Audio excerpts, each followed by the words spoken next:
Bonjour et bienvenue.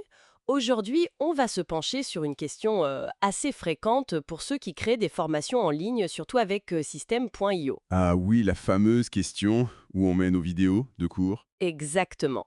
On a une source intéressante, une vidéo YouTube qui propose une astuce un peu différente via Canva. Canva pour héberger des vidéos. Intéressant ça. Oui, l'idée c'est de voir si c'est une alternative valable par rapport aux méthodes habituelles. Alors on analyse ça ensemble. D'accord. Et c'est vrai que les méthodes classiques, bon, elles ont leurs petits défauts.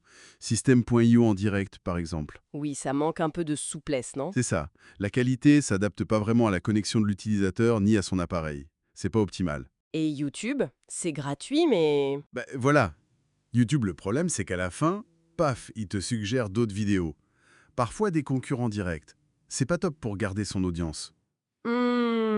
D'accord. Reste Vimeo, souvent vu comme la solution plus pro. Alors Vimeo, c'est vrai, ça fait pro, pas de pub au début.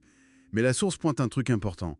Ça commence gratuit, mais si ça marche bien, ton trafic augmente. Et là, ça devient payant. Et potentiellement cher. Exactement. Et si tu veux changer après, bonjour le travail pour refaire tous les liens.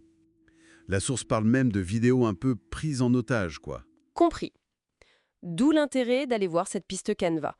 Alors, comment ça marcherait concrètement, d'après la source? En gros, le processus est assez simple. Dans System.io, tu ajoutes un bloc code HTML. Ok, Tu effaces ce qu'il y a dedans. Ensuite, tu vas dans Canva.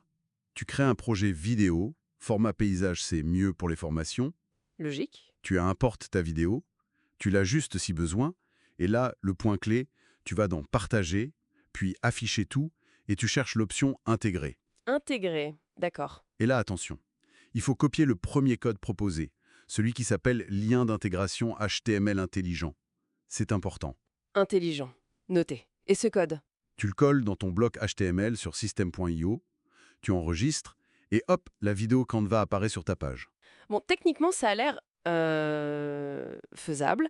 Mais qu'est-ce qu'on y gagne vraiment par rapport à YouTube ou Vimeo, à part la gratuité, si c'est bien gratuit? Alors, plusieurs avantages ressortent.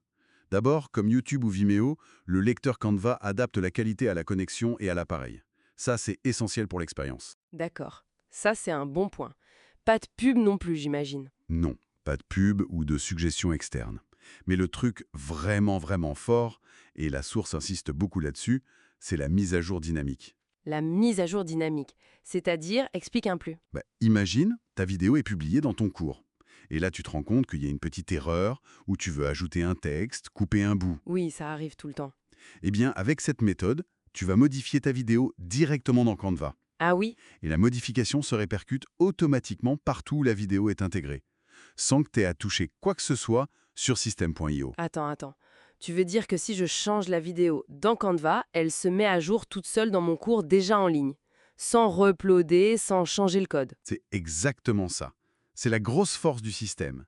Une flexibilité que n'offre ni YouTube ni Vimeo. Ah ouais, ça c'est carrément intéressant pour la maintenance des cours. Ça simplifierait beaucoup de choses. C'est presque trop beau. Et il doit bien y avoir un inconvénient quelque part, hein? Le seul petit défaut mentionné dans la source, c'est un truc visuel. Il y a un bouton Partager qui s'affiche sur le lecteur vidéo Canva. Et on ne peut pas l'enlever? Apparemment pas pour l'instant, non. C'est le seul bémol cité. Bon, franchement, comparé à l'avantage de pouvoir modifier la vidéo à la volée, ça semble assez mineur, non? Tout à fait.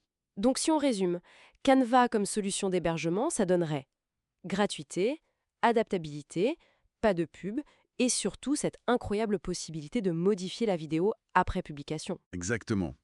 Et ce qui est fascinant, je trouve, c'est de voir comment un outil comme Canva qui vient du design graphique étend ses fonctions comme ça. Oui, ça devient plus qu'un outil de création. Ça devient aussi une solution d'hébergement et de diffusion en fait.